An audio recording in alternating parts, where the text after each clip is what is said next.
Hi again guys, and welcome to another speed build, obviously, for Forza Horizon 4, this time for a very popular hypercar, and one which is already great, without even any tuning done to it, the Porsche 918. My personal favourite Porsche, it isn't the Carrera GT, that's got to be for me. Sounded kind of like Yoda then, but you know what I mean. And as far as performance goes, it's great. Regardless of if you like it or not, it's one of the best all-round supercars in the game. Now, as far as tuning goes, it's relatively simple. It's already all-wheel drive, it's already got a 1400 horsepower engine, or the potential for a 1400 horsepower engine. So tuning it is actually fairly cheap, thankfully, because the car itself isn't, although I won mine. And as far as the specs, it's quick across the board. 2 seconds to 60, or close enough, technically 2.1, 3.9 to 100, and of course, with a car like this, the real speed comes above 100, and flat out, they're saying 269. It can do more. Trust me, it can do 270 pretty easily. And then as far as the gearbox, you've got 7 gears to work with, so slightly different to usual. I'd recommend a final drive of 4.4. Then for the individual gears, 3.95, 2.3, 1.6, 1.21, 0.97, 0.8 and 0.67. As far as alignment, again, it's all-wheel drive, so you don't really need any camber or toe. I've gone for 4 degrees of caster.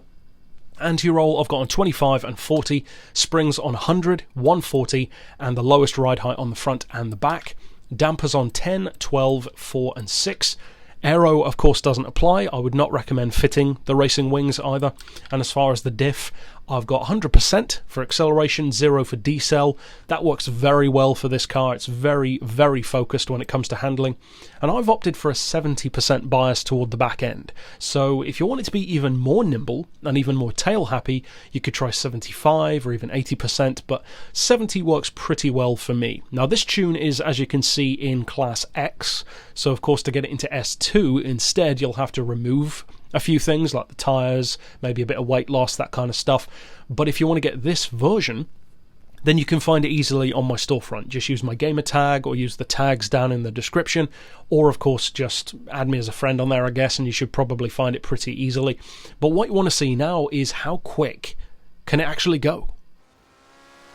Now, of course, the advantage of tuning something like a hypercar or even a supercar for this purpose over something like a hot hatch or an SUV or a super saloon is it's already designed for this. And of course, it's not a 270 mile per hour car in the real world, but it's already beyond 200, well beyond. So coping with those kind of speeds comes naturally for it. So when you upgrade it, when you fettle it a bit more, it just becomes that much better. The acceleration is great, the top end speed is great, the handling is great.